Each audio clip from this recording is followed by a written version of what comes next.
Christ returns, speaks his truth. Letter 1. I, the Christ, take this opportunity to speak directly to you. I have come to rectify the misinterpretations placed on the teachings given, when known as Jesus, in Palestine, 2,000 years ago. They are being put through one, who during the past 40 years, has been spiritually sensitive and dedicated enough to receive my words and act on them. These letters are truth. They transcend all religious doctrines in the world. These letters will liberate you. They are for all people who are searching for meaning to existence, purpose in their lives, strength to face the daily struggle to live and endure hardship, sickness, despair, and inspiration for those who aspire to greater spiritual awareness in their daily lives. You might say that these letters are a master's course for those who are ready to put foot to the path which I traveled when on earth in Palestine. You may doubt that the above words are true. As you read these pages and go into the facts I am giving you concerning existence and the origins of personality, you will realize that this truth could only have come from the highest source. Those who have difficulty in understanding the letters should read them a page at a time, then put them aside and meditate. Gradually, the meaning will seep into your consciousness, for these pages are a link between your consciousness and my transcendent consciousness. Come to these letters with a mind as free of ideas and beliefs and prejudice as a very little child before it is indoctrinated with human belief. Bring me your uncluttered mind, a seeking mind, and I will fill it with true treasure, the treasure of highest knowledge which, as you absorb it, will lighten your daily load and lead you into green pastures of brightest light, signifying abundance, joy, rapture and fulfillment of every need. You will come to know how it feels to be abundantly blessed with all that exists beyond your present human comprehension. These letters are sent to all people throughout the world with my compassion and love. As you read them, you will feel the love and the compassion and will come to realize that your daily struggles with existence were never intended for you. There is no need for you to experience pain and stress when you understand, absorb and practice the truth of existence consistently. The purpose behind these letters. They are intended to bring enlightenment to the world generally, to enable humanity to construct a new consciousness during the next 2,000 years. These letters are the seeds of the future spiritual evolution of humankind. Note well. It is the spiritual evolution of the human consciousness that brings about the mental and physical evolution in your personal and global lives and brings humanity into ever more harmonious states of well-being. If you find this hard to believe, reflect on the past 2,000 years and see what has been accomplished since I last spoke to people in person. There has been a gradual evolutionary trend towards the brotherly love I constantly preached to the Jews. When I walked the earth, there were no such humanitarian organizations as you have now. Ambition, greed, and self-gratification were regarded as normal behavior. There was little brotherly love even amongst the Jews whose prophets, for generations, had exhorted them to love their neighbors as themselves. As humanity has developed its capacity for brotherly love, so has humanity made life more pleasant and comfortable for itself in the form of mutual consideration, courtesy, kindness, and in the provision of hospitals, child welfare societies, care of the aged, human rights movements, and many other institutions devoted to the improvement of the human condition. All these have been born in the hearts and minds of those who sincerely heeded my original words spoken in Palestine, urging people towards brotherly love and compassion for their fellow men.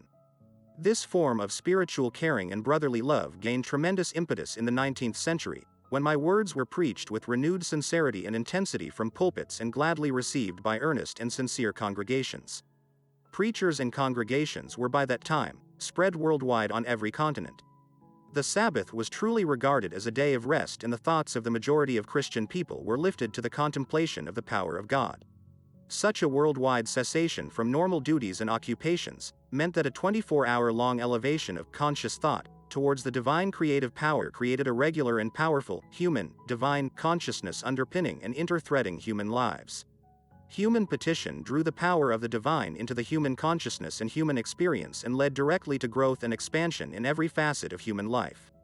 However, people did not yet know how to mentally direct divine power into spiritual rather than ego channels of creativity. Consequently, the expansion of collective consciousness brought evil results arising out of the ego power, as well as the good results produced by the spiritual consciousness of inspired and enlightened people.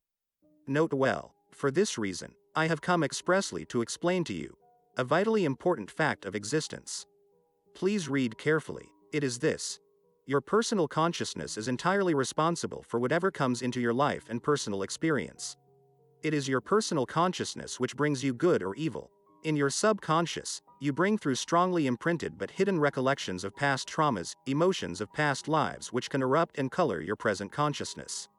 Your specific and impassioned prayer for alleviation of some kind may be answered, but it will avail you little in the long term if your mind and heart continually operate in contravention of the universal laws of love and you live in a mindset of constant criticism. Universal laws of existence relate only to activities of consciousness, and are exact and undeviating.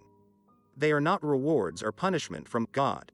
I repeat, are not punishment from God. They relate to the causative factor of consciousness which attract, magnetize electrical particles that thus bond together and appear to the world as outer visible solid forms and experiences.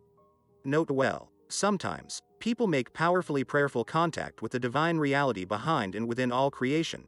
It responds and its activity is shortly revealed as necessary improvements within the personal and national life, and people may exclaim, "This is a miracle." But, in the long term, the state of the personal or national consciousness will again reassert itself in their experiences and will reproduce the same negative effects in health or affairs as they did previously. You cannot effect permanent changes in your lives unless you change your consciousness. Therefore, people must pray and strive at all times to achieve unconditional love. For in the 20th century, human mental abilities outstripped their spiritual development.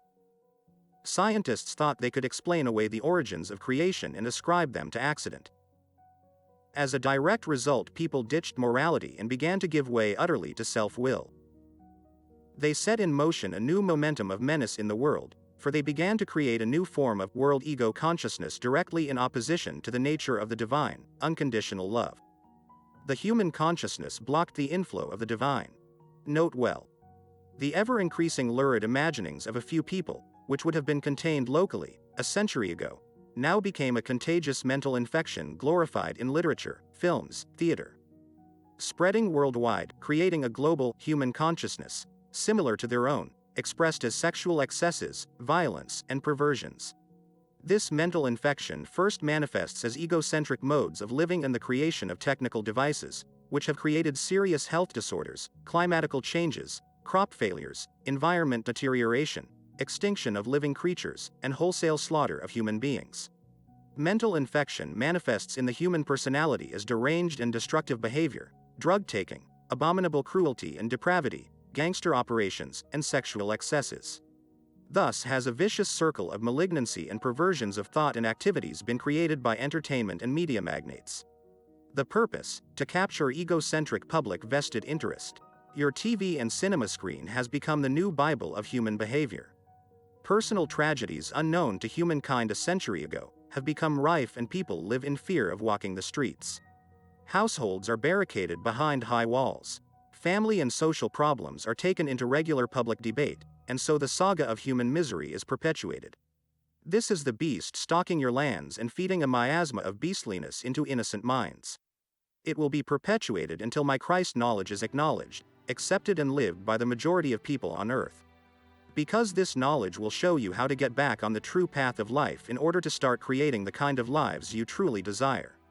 Because I am unconditional love, I am speaking the truth which many spiritual minds suspect but which is rejected by those who are spiritually blind at the moment. These words are not spoken to threaten or punish you, but to alert you to the source of all the unspeakable horrors which daily fill your newspapers and TV screens. It is only my love for all people that forces me to descend through the various levels of consciousness to reach the dimension of human depravity to warn you of its consequences in your present lives.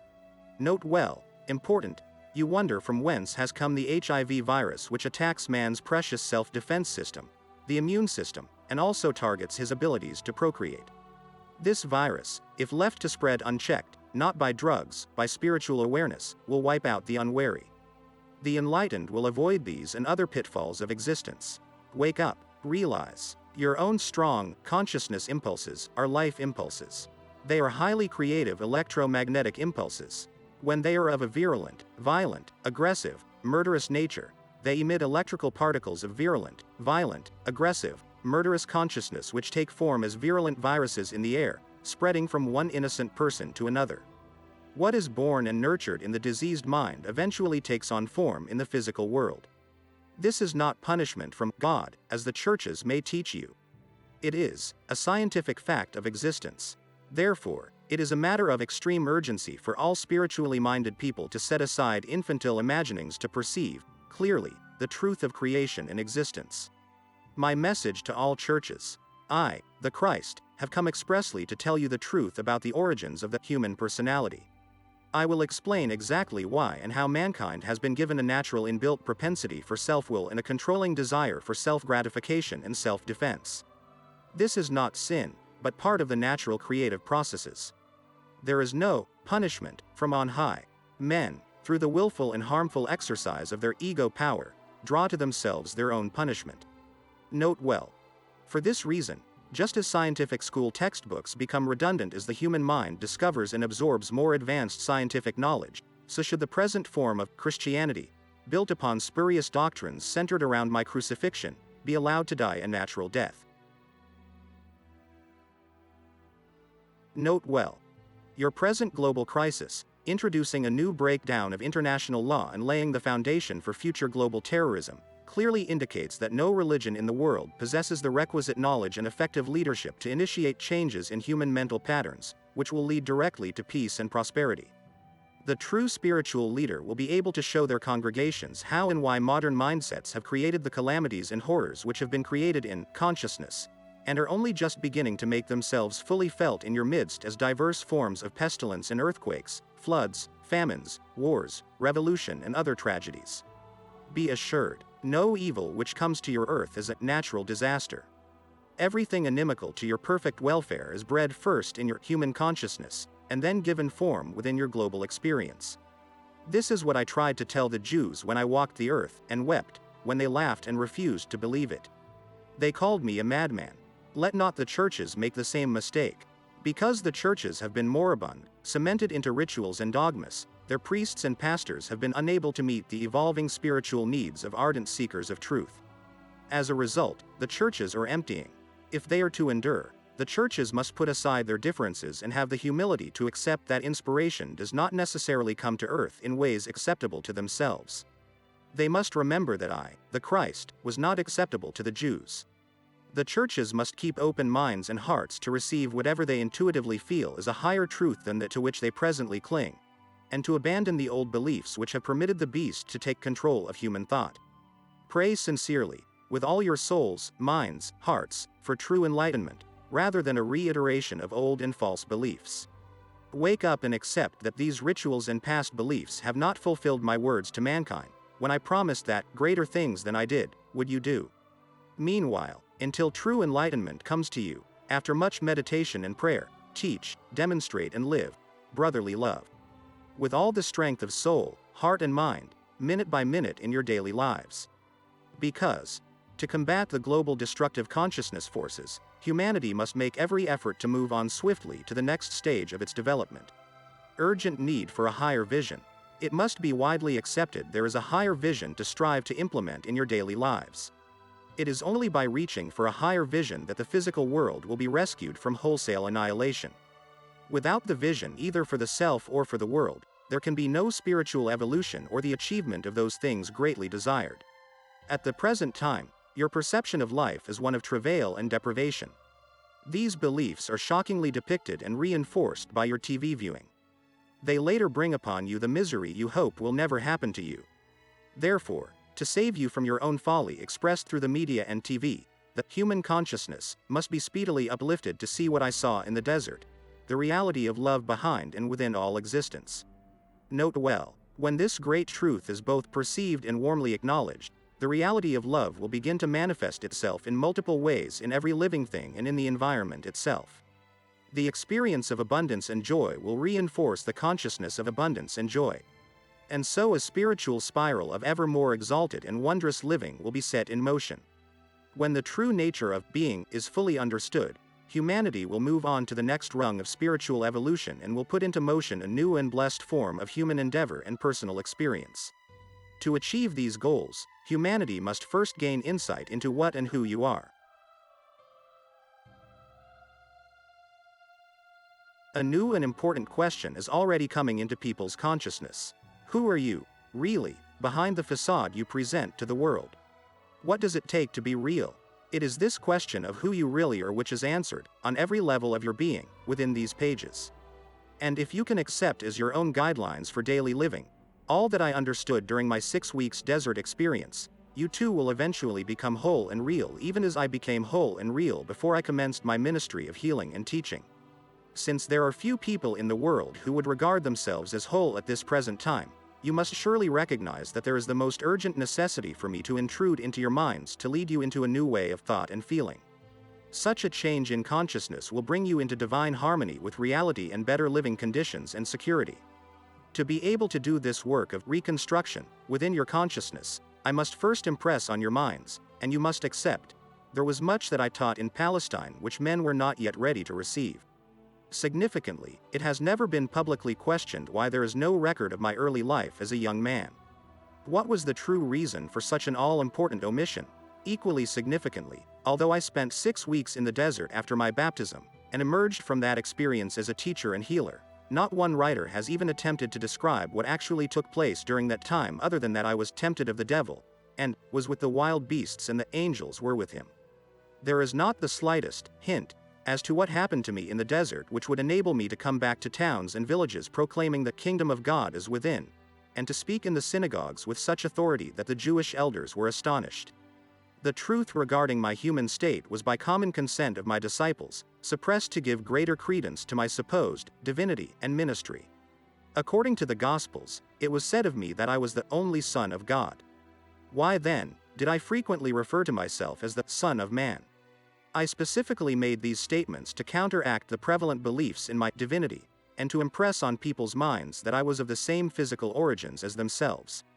I intended them to understand that what I could do, they could also do if they only had my knowledge and followed my instructions for right thinking and right action. So many myths have arisen around my earthly person and my spiritual consciousness that it is time to be rid of them as completely as possible, since they are preventing people from evolving spiritually. You who have been indoctrinated with religious teachings must try to understand that when describing my life, my disciple gospelers related only what they personally remembered, which fully supported their account of my supernatural activities. They also included much that had been spoken of me by others during the 30-odd years following my death. After such a lapse of time and inevitable embroidery of truth, how could they possibly write an authoritative biography of me and of what really happened or properly explain my true spiritual perceptions which gave birth to my words and miracles? Only one person can write from this standpoint, and that is myself. Therefore, these letters will bring you my truth in a way that no spectator could possibly tell it, no matter how well they thought they understood my thinking. For this reason, over 40 years, my recorder's mind has been systematically cleansed of all orthodox teachings and the system of communication between us has been perfected. If my truth expressed in these letters differs from much written in your New Testament, is it to be wondered at or rejected for that reason? Therefore, I am descending in consciousness briefly, as near as necessary, to your plane of consciousness to describe my life and teachings 2,000 years ago. My place in history. I must first point out that my life and person were briefly referred to in the History of the Jews written by Josephus for the Roman governor and presented to the Roman emperor. Josephus briefly noted that Jesus, who attempted to overthrow law and order and the governance of the Romans, was punished and crucified. It has been argued that this was some other Jesus recorded by Josephus. But this is not so. I, who later became the Christ who performed so-called miracles of healing and materialization, was the insurrectionist. But I was no rabble-rouser. I did not deliberately stir people up to defy the Romans and disrupt law and order. I was a rebel against existing Jewish traditions, and because, when I emerged from my 6 weeks sojourn in the desert, I saw a better way to think and live, and I tried to pass on my knowledge to my fellow Jews with little success. It is important you should understand that the pressure of public opinion weighed with my followers. Whilst they truly believed I had brought a soul-saving message to the Jews and was the Messiah, the Son of God, they were also of the world, trying to relate to the world as best they could. Therefore, although they knew my reactive feelings towards the Jewish beliefs, they were not happy to dispense with the Old Testament altogether, since it had supported and kept the Jews together throughout their history. In the interests of preserving what they thought to be valuable in the old dispensation, they suppressed any description of the person I was. My disciples and Paul built their own edifice of sacred beliefs on what they wanted to preserve from my life and teachings. They only taught and consolidated what they deemed to be valuable to people, Jews and Gentiles, alike, at that time and in the future. Consequently, they distilled what they could use and they let go most of what I termed the secrets of the kingdom of God, for they never understood them, nor found them desirable in the creation of a new perception of the divine, the Father. To preserve the Jewish belief in salvation from punishment for sins by means of sacrifice in the temple, the person of Jesus was adopted as the supreme sacrifice who had paid for men's sins by my crucifixion. This belief served many purposes at that time. It gave my death on the cross a valid and heroic reason. It proved to the people that I was the Son of God, who had carried out a specific mission to the very end of my life. This belief also proved to be of great comfort to Jews when their temple was destroyed by the Romans, and led to many converts taking place. Many sects of Jews and Gentiles also did not believe in life after death. Consequently, it was greatly comforting to hear that Jesus Christ had overcome death and retained his body. To much human thought at that time, life was not possible without a body. Therefore, life after death could only mean the resurrection of the body. It also kept my name constantly alive in the minds of people. I was the historic figure who had valiantly died to ensure that men should be freed of all fear of hell and damnation. Providing they believed in me, they could walk as freed men. It is only because my name has been kept alive to this very day that I am now able to come to you and give you the truth I so dearly wanted to share with people 2,000 years ago. My early life and experiences in the desert. I was born in Palestine. My mother was convinced that I would be a Messiah.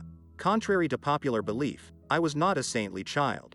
When taken to the temple, aged 12 years old, to be interviewed by the chief priests to determine whether I would be fit to enter Jewish religious training, I was rejected as being too opinionated. Bitterly disappointed, my mother took me home again and did her best to raise me in the sanctity which marked her own demeanor at all times. This was an impossible task, for I was above all things an individualist and unruly in behavior. I resented my mother's guidance and her attempted discipline. As a youth, I became unmanageable, a true rebel. I rejected my mother's staunch adherence to the Jewish faith and traditions, preferring laughter to sanctimonious attitudes. I refused to learn a trade which would have bound me down to routine. I chose to mix with all and sundry of the poorer classes, drank with them, knew prostitutes, and enjoyed talking, arguing, laughing, and being bone idle. When I needed money, I went into the vineyards for a day or two or took other jobs paying me enough to eat and drink and give me the leisure I craved. For all my many shortcomings as a human being, my careless, easy, indolent attitudes, my self-will and egocentric determination to think my own thoughts irrespective of what others might try to tell me, I cared about people very deeply. I was deeply emotional. In your present speech forms, you would call me overreactive, over-emotional. I had a warm, compassionate, empathetic heart. I was deeply moved in the presence of sickness, affliction, and poverty. I was a staunch supporter of what you call the underdog. You might say I was a people's person. I lived with them closely, in a spirit of camaraderie. I listened to their woes, understood, and cared. It is important to understand my true origins and my early youthful characteristics, because these were the goads which pushed and prodded me into eventual Christhood. What I most strongly detested and resisted was the misery, the sickness and poverty I saw around me. It infuriated me, and I became passionately, vociferously angry to see people dressed in rags, thin and hungry, diseased, crippled, yet heartlessly browbeaten by Jewish leaders who burdened them with meaningless traditional laws and observances, threatening them with Jehovah's punishment if they did not obey. I declared to all who would listen to me that these poor people had enough to bear without being crushed by senseless measures restrictive of pleasure. What was the point of life at all if we were not born to be happy? I refused to believe in a just God according to Jewish traditions.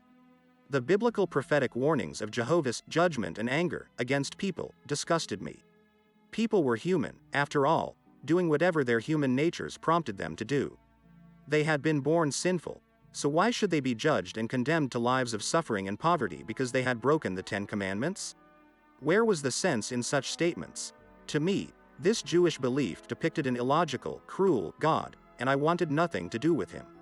It seemed to me that if such a deity existed, it followed that mankind was doomed to eternal misery. The simplicity and freedom I found on the hillsides, the plains, the lakes and the mountains, refreshed my inmost spirit and quietened my angry murmuring against the Jewish God. Consequently, I refused to believe a word that the Jewish elders tried to teach me. However, during my middle 20s, a new line of questioning took possession of my thoughts. As I walked ever more frequently alone in the hills, my rebellion was gradually replaced by an all-consuming longing to know and understand the true nature of that which must surely inspire and respire through creation. I reviewed my lifestyle and saw what suffering my actions had caused my mother and many other people. Although I felt such deep compassion for the weak and suffering, my rebellious nature had prompted much thoughtless and selfish behavior towards my family. My underlying love for them now welled up in me, and I found myself becoming equally rebellious against my past behavior. I heard talk about John the Baptist and the work he was doing amongst the Jews who came to listen to his words even from Jerusalem. I decided to visit him to be baptized myself. On my way to the River Jordan, I felt exhilarated at the prospect of being baptized and starting a new life. I knew that despite my unruly emotionalism, I had also been born with a keen intelligence and a gift for insightful, impressive debate which I had used willfully and negatively, leading people into unruly arguments. I had thrown my talents away by pursuing a life of self-will, idleness and pleasure. As a result, I had forfeited all respect from others, neither did I possess any self-respect. For the first time, I found this to be intolerable. It occurred to me that, in the future, I could and must put my natural gifts to better use. Instead of just making a noise, perhaps I could find a way to lighten the burdens of those whom I so deeply pitied. Up to that time, I had been of little practical use to anyone. My baptism. When I entered the water in the River Jordan to be baptized by John, I expected to feel nothing more than relief that I had, for once, taken a positive step in reforming my behavior. I expected to feel a new determination to go home and astonish my mother and neighbors with my new kindly attitudes towards them. What really happened when John baptized me was an experience completely different to anything I had ever thought possible. I felt a great wave of tremendous energy surge through my body. I was literally stunned by it. As I staggered out of the river, I felt myself elevated in consciousness in a most extraordinary way. A great inflow of glowing happiness uplifted me to a state of ecstasy.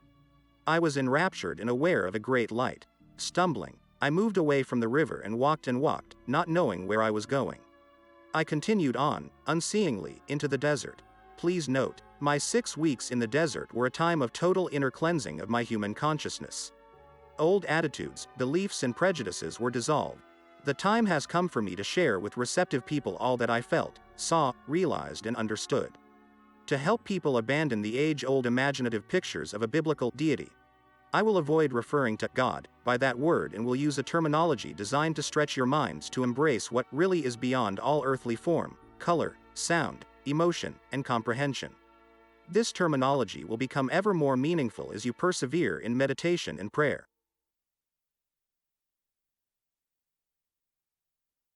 What I felt when in the desert. I was uplifted into inner radiant light and felt vibrant and wondrously alive with power. I was filled with ecstasy and joy, and I knew beyond all doubt that this power was the true creator out of which all created things had been given their being. This glorious interior harmony, peace, and sense of perfect fulfillment, needing nothing more to be added to that beautiful moment, was the very nature of the reality, the creative power, giving life to creation and existence. What I saw, realized, perceived when in the desert. I was lifted into another dimension of conscious perception, which enabled me to see the truth concerning life and existence. I saw, lucidly and clearly, what was real and what was false in man's thinking. I realized that this creative power I was experiencing was infinite, eternal, universal, filling all space beyond sky, oceans, earth, and all living things. I saw it was mind power. It was the creative power of mind. There was no point where this divine creative power of mind was not. I realized that human mind was drawn from divine creative mind but was only a candle lit by the sun. At times, my human sight was so spiritually heightened, I could see through rocks, earth, sand.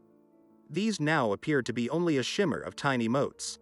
I realized that nothing was really solid.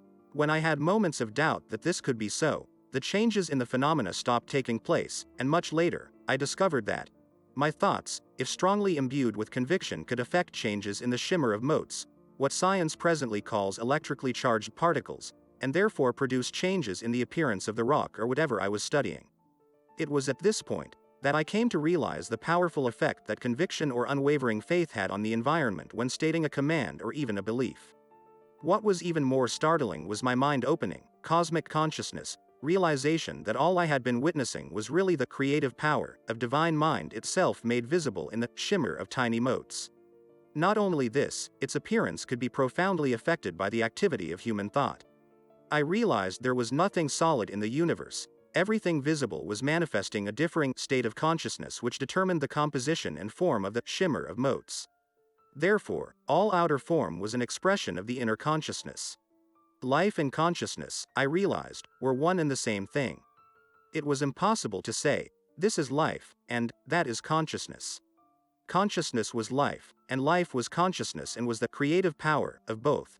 Divine universal mind, beyond, within and behind the universe. I realized that people placed highest importance on individuality and form. They could not imagine mind or intelligence operating in any effective way other than through the medium of individual form. Because of this, the Jews had created a mental image of a vast supreme being, having all the attributes, positive and negative, of a human being. Thus was it possible for prophets to believe in, and speak of, Jehovah's anger, threats of punishment, visitations of sickness and plagues in response to human waywardness. But these mental images, I realized, were myths. They did not exist. I perceived that, in any dimension of existence, it was the mind, the intelligence exhibited, which was the all-important factor relating to creation and man himself. Therefore, Genesis should be rewritten. Before creation, was universal mind, creative power behind and within creation itself. Having seen, so clearly, beyond all dispute, that the creative power of universal mind was everywhere, within the infinity of the skies and active within earthly forms as well, I was inwardly directed to look around me and saw only gravel and rock. Then, suddenly I was presented with a picture of a beautiful land in which were growing every conceivable plant, shrub and tree, even birds flitted in the trees, and animals grazed the grass. Watching this vision with amazement, I saw that plants and trees, every one of them, and yes, even birds and animals, in reality, were composed of hundreds of communities of infinitely tiny entities, your modern scientists call them cells, working continuously, in an entirely harmonious spirit of cooperation, to produce the substance and various organs of the inner system in the outer appearance of the completed living entity.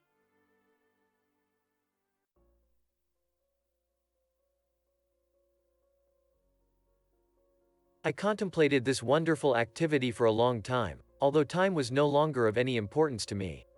As I gazed and gazed, I thought, who would have guessed that within the outer covering of fur, feather, skin, there was such intense activity within tiny communities of entities, working together to give life, form, nutrition, healing, protection, endurance to the bodies of so many different species.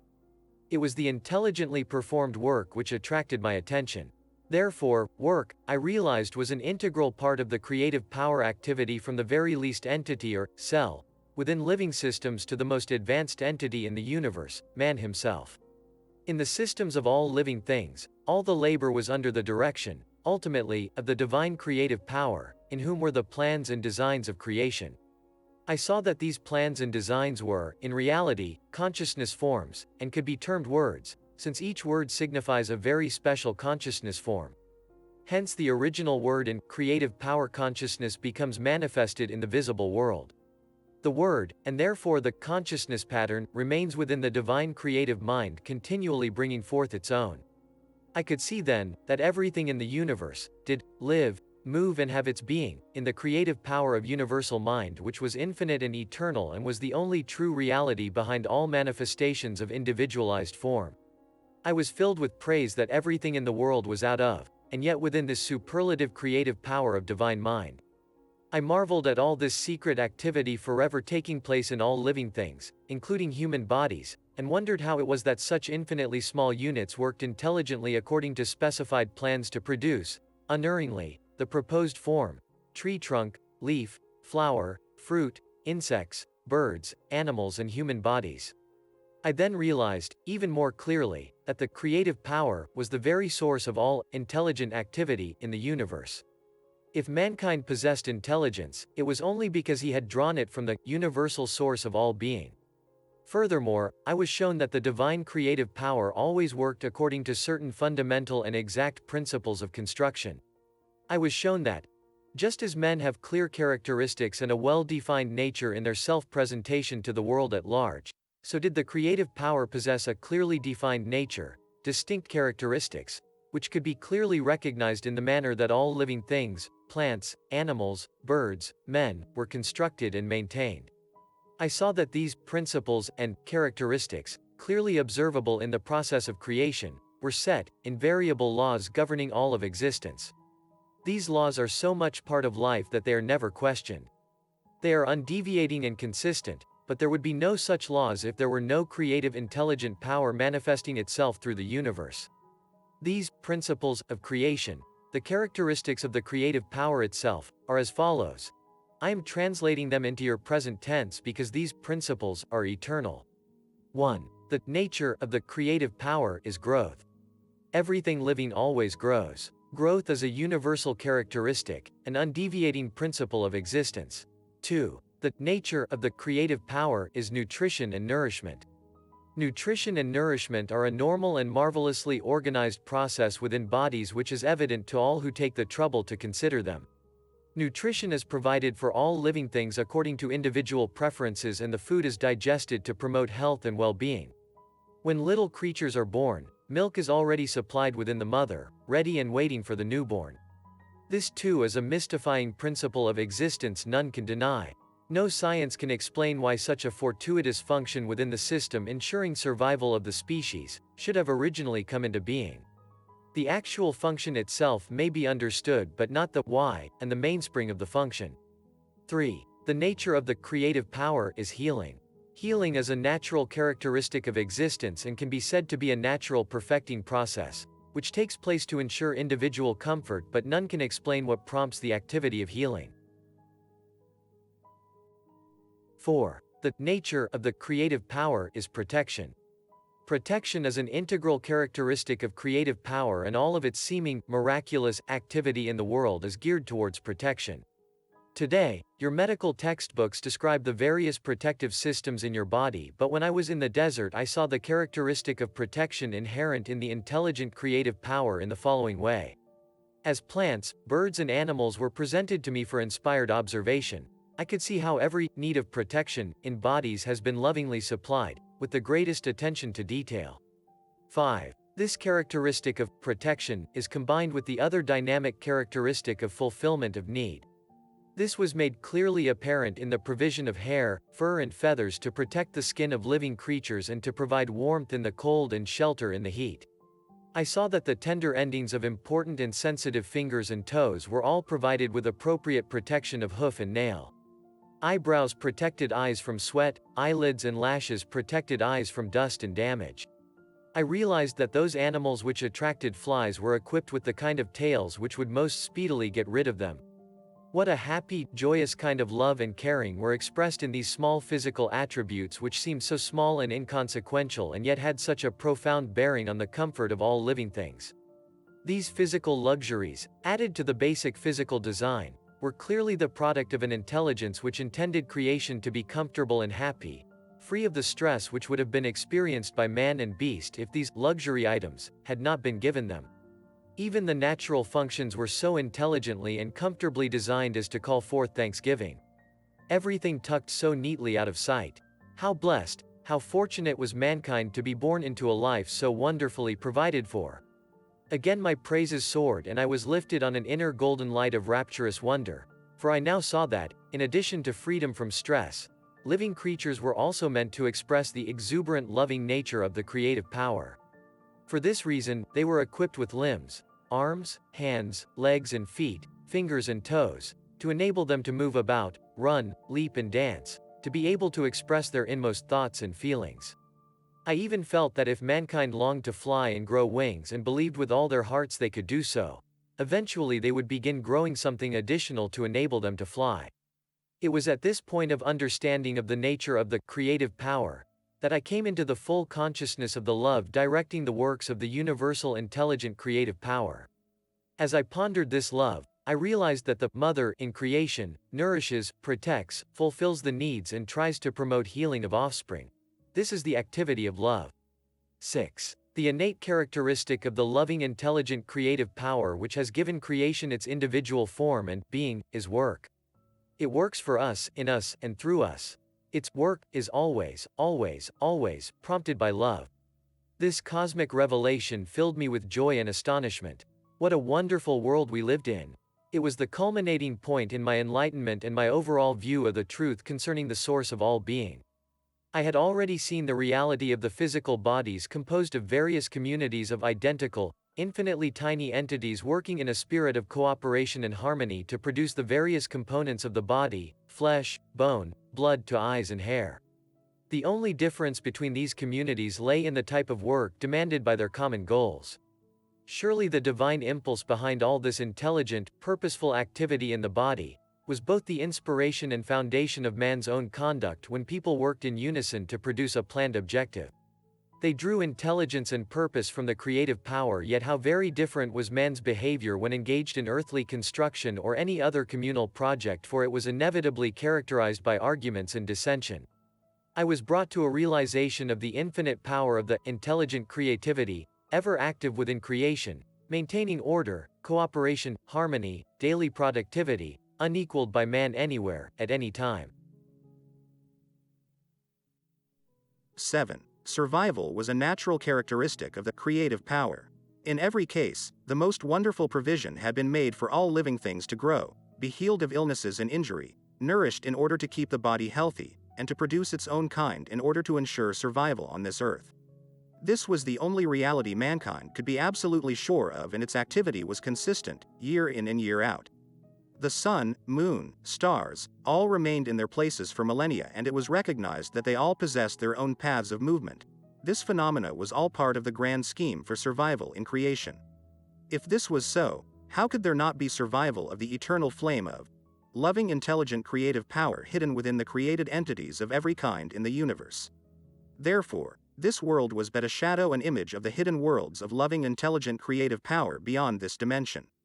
The reality of the entirety of creation lay beyond this visible world. 8. The inherent characteristic of loving, intelligent, creative power was rhythm. I saw that there was a rhythm in operation in the world.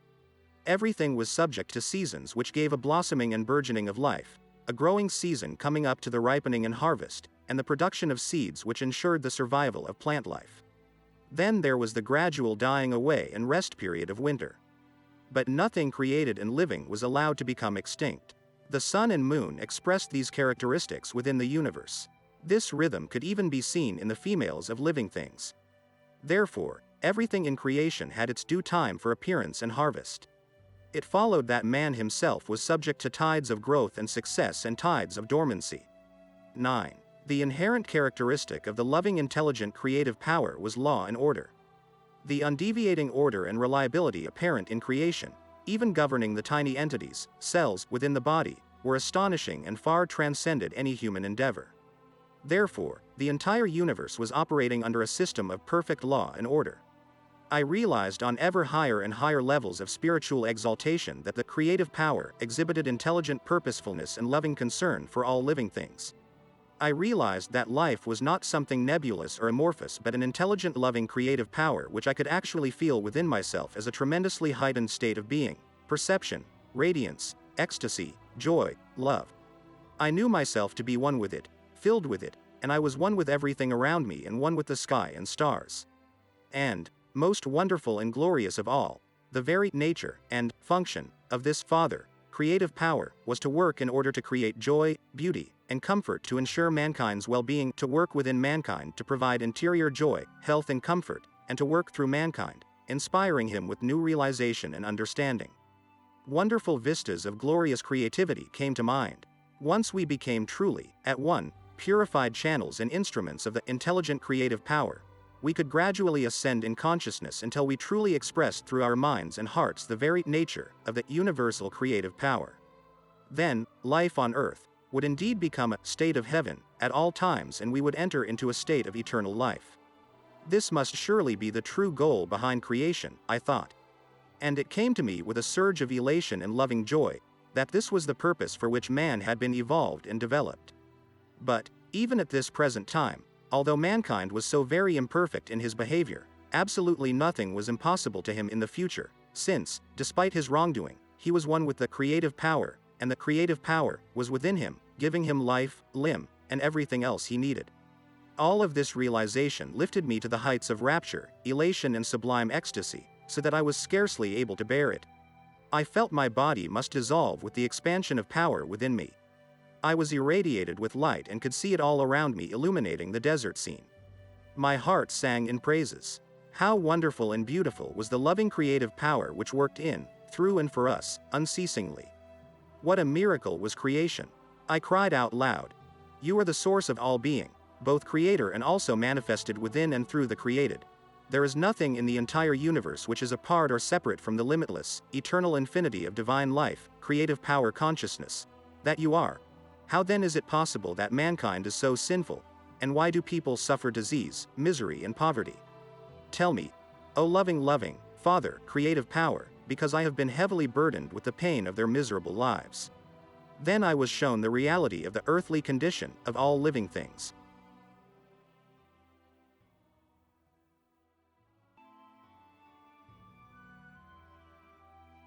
I felt immense excitement because at last, I would be able to understand how it was that such a loving divine, creative power could allow its creation to endure such misery.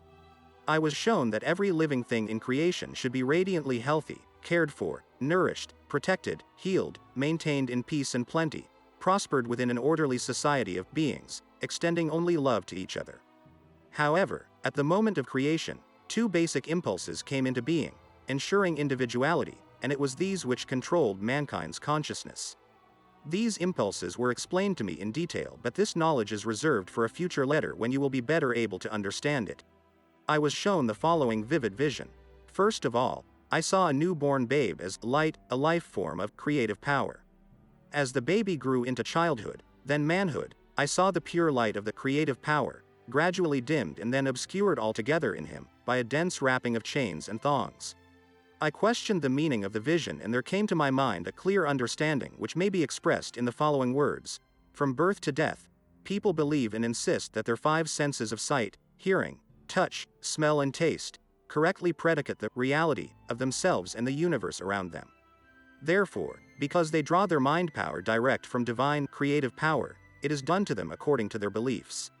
Each thong represents a person's habitual thoughts, responses to people and events, prejudices, hates, animosities, anxieties, sorrows, all of which bind him down and shut out the light from his inner vision drawn from the creative power. Thus he enters into darkness but does not know it. He believes he is growing up and becoming mature in the ways of the world, which will enable him to forge ahead and make good become successful, the aim of most people on earth. In fact, the more mature he becomes and versed in worldly ways, the more densely do his chains and thongs imprison him within the grip of the twin impulses of bonding rejection. Furthermore, each chain is forged out of selfish and deceitful desires, greed, aggression, violence and rape. These chains hang heavy around him and burden the psyche, which is the creative consciousness power, deep within him. Chain and thong will bind him tighter with every passing year until he realizes what he is doing to himself and sincerely repents each thong and chain and makes due restitution to others whom he has harmed. With this vision I learnt a most valuable aspect of existence. Man himself is born with all the potential to make a beautiful life for himself, but he, himself, by indulging his selfish desires and hatreds, creates a prison of misery for himself from which there was no escape until such times as he realizes the truth of existence. All the problems of harsh existence lay within the thought processes of man himself. Only people's consciousness forms their thoughts, words, feelings, actions created a dense barrier between their consciousness and the universal creative consciousness interpenetrating the universe in every leaf, tree, insect, bird, animal and human being. I was also shown the laws of existence controlling the human ability to create new circumstances and environment, relationships, achievement or failure, prosperity or poverty. Whatever man profoundly believes himself to be, good or bad, that will he become. Whatever man fears others will do to him, so will they do. Whatever man hopes that others will do to him, he must first do to them, since he is then creating a consciousness pattern, which will return to bless him to the extent he has blessed others. Whatever disease man dreads, so will he become prey to it, for he will have created a consciousness pattern of the very thing he least wants to experience. Whatever is sent forth from man's mind and heart, returns to him in due course in some form or another, but remember that like always breeds like. Strongly emotional thoughts are consciousness seeds planted within a man's own orbit of consciousness. These will grow, bearing a like harvest for his reaping. These are the fruits of free will. There is no way that man may escape what he thinks, says or does, for he is born of the divine creative consciousness power and is likewise creative in his imagining. Those who long for good for themselves must first give it to others. Let their very existence be a blessing to others. When such people are in harmony with all others, they are then perfectly attuned to the universal creative consciousness power and they are brought into the flow of the Father, nature, which is growth, protection, nourishment, physical, mental, spiritual, healing, fulfillment of need, within a system of law and order.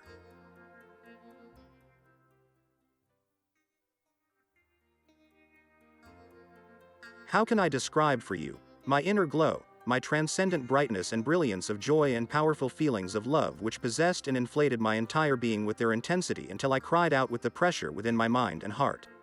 It was so powerful it seemed it would entirely dissolve my bodily form. As I received all this supreme, sublime understanding of the reality, our source of being, and the true nature of creation itself, and of mankind, I was uplifted in spirit and my body became light as air. At that time, when I was thus elevated within the divine creative power itself, I was indeed almost a divine person, myself, experiencing a high degree of that nature, of the Father creative power, within me and feeling its own drive and caring concern for all humanity. Therefore, I could later say with truth, only I know and have seen the Father. In that moment how I yearned to teach, heal, comfort, uplift, feed, take away the people's pain and misery. I longed to release them from their fear of a mythical, avenging God. When I returned to tell them the truth, how I would emphasize the reality of the Father creative power, perfect love, supplying their every need. All they had to do was ask, seek, knock, and all their needs, of whatever kind, would be bestowed upon them. How joyously I would tell them the good news, that redemption from suffering, lay within their grasp if they only took the necessary steps to cleanse their minds and hearts of the twin impulses of manifested being. This should be simple enough, I thought, one only needed understanding and self-control. I have descended towards your vibrations to refer back to my actual state of mind during the time I was in the desert. It will help your own understanding immeasurably if you try to enter my state of consciousness at that time. So many things, such as my works of healing and walking on water, will become clear to you. They will be seen to be a natural consequence of my new understanding of the Father creative power. If you read the Gospels of Matthew and Mark, their records will have new meaning for you. To return to my final hours of enlightenment, there I was in the desert, possessing the clear understanding that man himself, through no fault of his own, creates the barrier to attunement to the Father creative power, and now I was longing to hurry back and teach, heal, comfort, dry the tears of those I so greatly pitied. Yet I was reluctant to leave this hallowed place where I had been so illumined and transformed in spirit. On the other hand, what a wonderful future lay ahead of me. I would walk through all the cities, towns, villages and tell everyone I met the good news. The kingdom of heaven, that place where all sickness disappeared and every need was supplied, was within them. Because I knew that the Father and I were one, now that my mind had been cleansed of the old thoughts and ideas, I would direct healing at their illness and disease. I would teach them how to relieve their poverty. When the Father consciousness within me began to dim, and I gradually returned to human consciousness, I became aware of gnawing hunger and also a return of my human conditioning and thought. My reactions to my 6 weeks' experiences began to change. My usual human awareness of me and my desires took over my thoughts. Why? The most amazing and completely unexpected thing has happened to me. I exulted. I have been given knowledge beyond any yet given to any other man. I was jubilant with the realization that, at last, my doubt and rebelliousness against the avenging God of the traditional Orthodox Jews was vindicated. I had been right after all. Who had ever suspected the human mind could be so highly creative that a strongly held thought or desire would actually manifest itself in the visible realm? I realized that Moses must have known something of this, because he had accomplished some strange things when the Israelites were in dire need. He became a leader and changed the course of the Israelites previously enslaved in Egypt. I could return now and free my people from the rigid control of their own teachers. My hunger pains now became intense. It occurred to me that I could turn stones into bread to satisfy my longing for food because I remembered that the Father creative power worked through my mind and therefore, everything in the universe would be subject to my command. I was about to speak the word, which would change stones into bread, but something in me halted me abruptly. It came to me, strongly, that the Father creative consciousness was perfect protection, nourishment, fulfillment of need, and so the hunger would be taken care of if I asked the Father for relief. I realized that if the little I, the human me, in my need, used the creative power for selfish reasons, I would be erecting a barrier between the Father creative consciousness and myself, and everything I had just learned might well be taken away from me. This frightened me, and swiftly I asked the Father creative power for new strength to carry me back to habitations and Nazareth again. I also asked for relief of hunger in the form that would be right for me. Immediately, the hunger pangs subsided and I felt a surge of energy flow through my entire body. Thus I proved that all I had seen, heard and understood was reality, and not some vain imagining born of my time in the desert, fasting and alone. My new energy enabled me to make haste over the rough tracks and my way out of the desert. On the way, I met a well-dressed man of sweet and pleasing countenance. He greeted me warmly, expressing concern on seeing my rough, unkempt appearance and loss of condition. Gladly, he sat me down on a rock and shared his excellent meat and bread with me. I wondered why he was in such a desolate place and where he had come from. In response to my questioning, he only smiled and seemed not the least surprised when I said I had been in the desert for so many days I had lost count of time. I explained how I was enlightened as to the true nature of the Creator of the world and shown the natural laws of existence. He only smiled and nodded. I am going back to my people to teach them everything I have learned. I said joyously, why I will be able to heal them and bring them release from every sickness and trouble. The stranger replied sadly, it will take many millennia. I was about to rebuke his lack of faith when I realized he was gone. I knew then that a divine messenger had come to succor with good bread and meat, and compassionately give me warning that I might not find my mission so simple, despite my enthusiasm. I was deflated by his word of warning. My enthusiasm waned. The way to the first village on my road seemed endless. How a change in human thought produces a change of mood. It came to me that I could further prove the truth of all I had been shown by jumping over the edge of a precipice which would greatly shorten my journey. As I was about to do this, it came to me forcibly that I was trying to prove my time of enlightenment was real.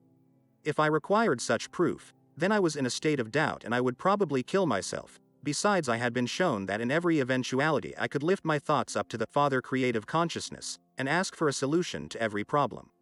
How quickly I forgot the truth. So I prayed, passionately asking forgiveness for being weak enough to indulge my own fantasies and seeking my own way of doing things. Again, the answer came in renewed strength and a greater sureness of foot as I scrambled over the rough ground. I found, too, that I was covering long distances so quickly that it seemed that I had stepped outside normal time reckoning, and I was in a lighter dimension where human experience was lifted above its heavy thraldom of exhausting expenditure of energy. Walking was so easy it was now invigorating. I exulted in the fact that I had found the key to more abundant life. A while later, feeling so much at ease, my mind began to wander and I thought about my meeting with the stranger and the kindness he had shown me. But I also remembered his warning and again my old nature reasserted itself and I felt deeply rebellious that he should presume to tell me how my work would go. I decided he knew nothing about my future and set his warning aside. Why, I thought, with my knowledge I could accomplish things no man has ever done before. Instead of struggling in a difficult life, I could begin to accumulate wealth easily, attract followers wherever I went, and share my knowledge with them to make their lives easier also. I could take away all pain and suffering. As I contemplated the many places I could visit so easily, I felt myself skimming the surface of the ground and rising until I reached the highest peak of a steep mountain overlooking the countryside below. There it was, all laid out before me. I felt my previous enthusiasm return. Why, it would be so simple to round up the people and share all my knowledge with them. I would become powerful, even famous as the man who rescued mankind from all their sickness and troubles. I would gain their admiration and respect and would no longer be remembered as an idle, worthless fellow. With a tremendous shock, all I had been taught so recently, but a few hours ago, returned to mind with great force and clarity. Had I not been taught that the only way I could ever prosper was to abandon my self-will and turn to the Father for assistance in everything I undertook? Then I remembered that creation had its own special purposes to fulfill. The individualizing process had created the pull and push, the give and take, in human behavior. Although these human characteristics caused people great anguish in their lives, was it not the anguish which forced them to seek better ways to live in order to find true happiness? I realized that the ills of mankind had their place in the human scheme of existence. Was it right for me to bring privileged information to people in order to nullify the effects of the individualizing process? I realized I had been thinking from the central point of my individuality, the ego, and it was the ego drive which built barriers between mankind and Father creative consciousness. Therefore, my central point of human desiring would have to be conquered if I was to live in perfect harmony with my Father, as was my sincere intention. And so I continued on my way, pondering what might lie ahead and how I might best overcome the impulses governing my humanhood in order to remain in the flow of Father consciousness, from which I would draw inspiration, guidance, answers to problems, my daily nourishment, daily health, daily protection. In fact, I realized that whilst I remained within this daily flow of Father consciousness, no harm could ever come near me and my every need would be met. And more importantly, the Father consciousness, working through me, would do whatever was required for people in dire need of healing and comfort. At all times, I must overcome my rebelliousness against the harsh realities of existence and listen to the inner voice, and conform to the higher will of the Father. This higher will was perfect love, directed entirely at promoting my highest good. It would be extremely foolish, I realized, to continue along the path of self-will which had dictated my behavior to that time. It was then that I was inspired to speak in parables to the people. Those who were ready to receive the knowledge would understand and make good use of it. But, as it turned out, even my disciples could not rid themselves sufficiently of Jewish doctrine to enable them to understand either the principle of consciousness or the activity of the divine, creative power, within creation. Until this time, it has remained a mystery to all except the spiritually enlightened. Even the spiritual words of enlightenment cannot be immediately fully comprehended by the human mind. Therefore, these letters must be read slowly and accompanied by much meditation and prayer to be properly understood. Remember, unless you can become as a child, getting rid of a useless clutter of beliefs, prejudices, resentments, ambitions, and ego drive, with a mind filled with wonder and utmost faith, you will not be able to absorb these pages as you should. To become a child, you must make an effort to shed all past mental conditioning. If you are mentally, emotionally, physically suffering, it is only because whatever have been your most sincere beliefs, they have not been helpful to you. They have not promoted your well-being. It is time to examine your mindset. Are you happy with it? You can make choices, and as you make them, you can call upon the Father to help you make the changes, and the help will surely be given you, providing you do not doubt. I therefore urge you to continue to read and absorb the following pages. I want to impress on you the strength of your mindset, which is the sum total of all your conscious and subconscious programming. It is essential you should understand that none of this human mindset has its origins in the spiritual dimension. It is entirely earthly and probably filled with mythical ideas, prejudices, misconceptions, resentments, buried memories of past hurts, and habitual methods of dealing with the ups and downs of life. Your human mindset, including any religious ideas or beliefs, determines your world, your relationships, experiences, successes, failures, happiness and misery. It is even responsible for your sickness, disease and accidents. Nothing happens by chance. Everything is woven out of the inner threads of your personal consciousness, thoughts, expectations, beliefs in life, fate, God. You live in a world of your own making. This is why children raised in the same environment turn out differently. Each one has its own individual mindset constructed according to inherent character traits. If, from birth, you had no developing mindset, you would be as unconscious as a statue, devoid of feeling, responses and thought. Vacantly, you would stare at the world, and whilst there might be a great deal of activity around you, nothing would impinge on your consciousness, since you would be devoid of reaction. Nothing would make you happy or miserable, even if a bomb exploded in your vicinity. Without a mindset, you have no life, no development, no evil, no good. Your type of mindset determines the quality of your life. This is the very first truth of existence I want you to realize and understand fully. Furthermore, for as long as you live, you carry your mindset with you wherever you go. There is no escaping it, and day after day, it will continue to create for you the type of existence you have experienced in your past. Many people go through their entire lives believing they are unfortunate. They think that other people have been mean, unkind, ugly to them, and have made their lives thoroughly unhappy. They believe that other people quarrel with them and constantly make difficulties whilst they are absolutely innocent of any provocation. On the contrary, other people are not to blame. It is the personal mindset which is attracting to them their negative conditions. Many people shy away from the suggestion that they alone are responsible for their troubles. It is more difficult for some people to face up to their inadequacies than it is for those who have the inner strength and self-confidence to look at themselves fairly and squarely. Sincere prayer draws the Father creative consciousness into the mind, quietly, secretly. It cleanses the human consciousness of all that the seeker no longer feels comfortable with. It is, of necessity, a very gradual process of inner cleansing and development.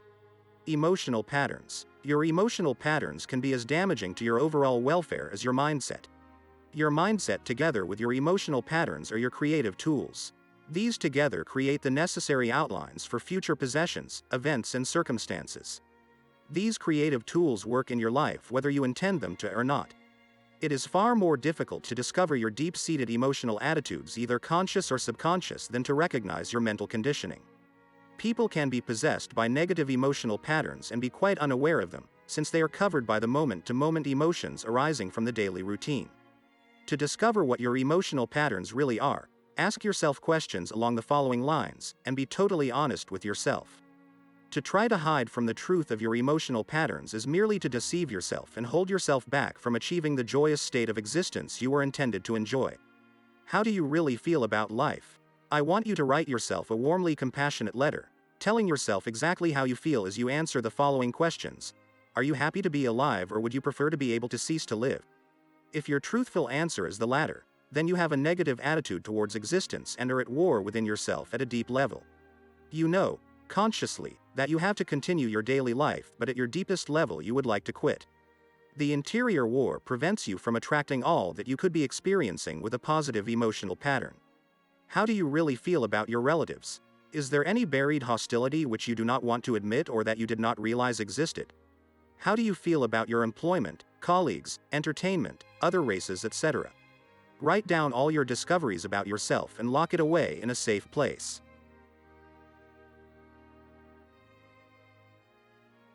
This work you have done for yourself is for yourself, only for your benefit. You have not done it to make you a better person, or to please God, or to win approval from other people. You have done this work to remove existing inner blocks to your spiritual development and ultimate happiness. If you decide to change your life by reading these letters daily, I urge you to put your dated letter in a safe place. Reread it in a year's time and rejoice in the great changes which you will see have taken place in your mindset. You will also see that there have been changes in your circumstances. Remember that prayer and meditation focused entirely in your Creator will bring you new strength and insight which, in turn, will bring changes to your feelings and environment. When praying, never focus on your problems, always ask for the right remedy. Let your Creator bring you the right solutions which your human mind is incapable of thinking up. For instance, never tell your creative Father how ill you are. Concentrate on the power you are receiving immediately into your condition, although your consciousness may be too densely human to feel it, and give thanks for your swift recovery and believe in it. When you give thanks, you are accepting, acknowledging, believing, impressing in your own consciousness the realization that your prayer now lies within the Father love consciousness and is being processed for visible manifestation in due course at the right time. When in Palestine, I constantly gave thanks for the work before it was accomplished. Never pray and then go out of your room and tell people how ill you feel, or how terrible the personal or national situation is. If you have asked the Father Creator to solve your problems, finances or poor health, what an insult to the Father Creator to continue to bring up past negative conditions. You immediately undo the work the Father Creator is engaged in. If in your mind, after prayer, the old conditions have not become past negative conditions, then return to prayer until you can dismiss them from your mind and really believe that all is being divinely taken care of, right that minute. Return again and again to giving thanks for the benefits you have asked for. They will surely materialize. There are many thousands of people in your world today, consistently relying on the universal Father Creator to fulfill their every need and witnessing to the manifold blessings in their lives. Abandon fears, they have availed you nothing. Now turn to the universal Father, Creator, as the source of your being, conception, growth, development, nutrition, regeneration, healing, fulfillment of your every need, protection, all within a system of spiritual law and order. Realize that all this wonderful work is constructive, purposeful, orderly. You truly have a mastermind behind you, your family and living conditions. Trust it. Do not allow your thinking to spoil the divine creative operation. Remember, above all, that I, the Christ, only performed my so-called miracles because I realized that the kingdom of God was within me and that I could always rely on my Creator Father to do the work in and through me. Remember that you only have an individual consciousness because you have drawn it from the creative Father consciousness. When your personal consciousness is fully cleansed of negativity, you will discover that you, too, have become a purified channel of creative Father consciousness. You will also be a joyous source of growth, nutrition, healing, nurturing, protection, fulfillment of need, within a system of good organizational law and order to all who come within your orbit. This powerful influence will be extended through your mind to your families, friends, neighbors, farmlands and your animals and crops. Even as electricity passed through your hands will light a Bunsen burner in a laboratory, so will your life force radiations benefit all who come within your radius of influence. This was the intention behind creation. You were intended to express universal creative consciousness through your mind and heart. I, the Christ, have come at this time to show you how to do this. First of all, consider my state of consciousness when I performed my so-called miracles. I did not pray a set prayer. I simply asked the Creative Father, radiating through my own consciousness, for whatever was needed. I strongly realized and visualized that Father Creative Consciousness was a dynamic operating force which manifested itself through the visible world as creativity, intelligent design, growth, nutrition and nourishment, protection, healing, regeneration, fulfillment of every need, all within a system of law and order. I realized that the Creative Father consciousness would radiate all its nature through my consciousness to enter the consciousness of those who had asked for healing and sincerely believed they would receive it. I also knew that if they did not have faith and expectancy of healing, this type of negative consciousness would not be influenced by the inflow of the nature of Father consciousness, and no healing would take place. I also realized that the healing work done by the Creative Father consciousness was really love made visible on earth. I also realized that all the work done by the Creative Father consciousness within the visible world was love made manifest, and gave thanks. I realized that out of universal consciousness had come all the substance of the universe, and gave thanks. I realized that Father Creative Consciousness was the worker, and that it was eternal and infinite and nothing except the human mind could stop it from doing its work. Therefore, I rid my mind of any human feelings and thoughts, and I knew that I was a perfect channel of Father love, and knew that the perfect will of Father love would be accomplished in the person who needed healing. But note this. I also knew that whatever in that person's consciousness had brought about his crippled, or maimed, or diseased condition had been erased in his body for the time being. The question was, would his normal consciousness bring about a return of the condition divinely erased from his body? Therefore I said to the person who had received healing, "Go your way and sin no more. I want you to know and believe with all your hearts that my state of consciousness when on earth, described to you in the above paragraphs, is the state of consciousness to which you should also aspire with all your mind and heart. My experiences of enlightenment in the desert enabled me to achieve the Christ consciousness to a large extent whilst on earth. But you can follow in my steps if you have the will to do so, and I will surely be at hand to help you on your journey. You may feel my presence if you are sufficiently sensitive to do so. But if for some time you feel nothing, do not be cast down, because as you do the work of changing your consciousness, you can be absolutely certain you will be tuning into my Christ consciousness, and I will be aware of all that is happening to you. Know that your purpose on earth is to ascend in spiritual consciousness until you transcend all the humanhood which presently holds you back, until, eventually, you, too, can control the elements and become a master. Realize too that when world consciousness is fully attuned to Father Creative Consciousness, all things inimical to the perfect well-being of man will disappear. There will be no more malaria-bearing mosquitoes, locusts to strip your crops, severe climatic conditions, infections, viruses, and everything else which presently cause problems for living things. You will live within a cloak of universal protection. When your own consciousness is perfectly attuned to and in harmony with Father love, then you too will be divinely protected and will become channels of creative design, growth, nutrition and nourishment, protection, healing, regeneration, fulfillment of need, law and order. Father love will be operational within your mind, heart, body and your affairs. It will be operational in all those to whom you direct its power. End of letter 1. If you enjoyed this video, please give it a thumbs up, or write a comment in the comment section below. In addition, don't forget to subscribe to our channel to keep up to date with our latest videos.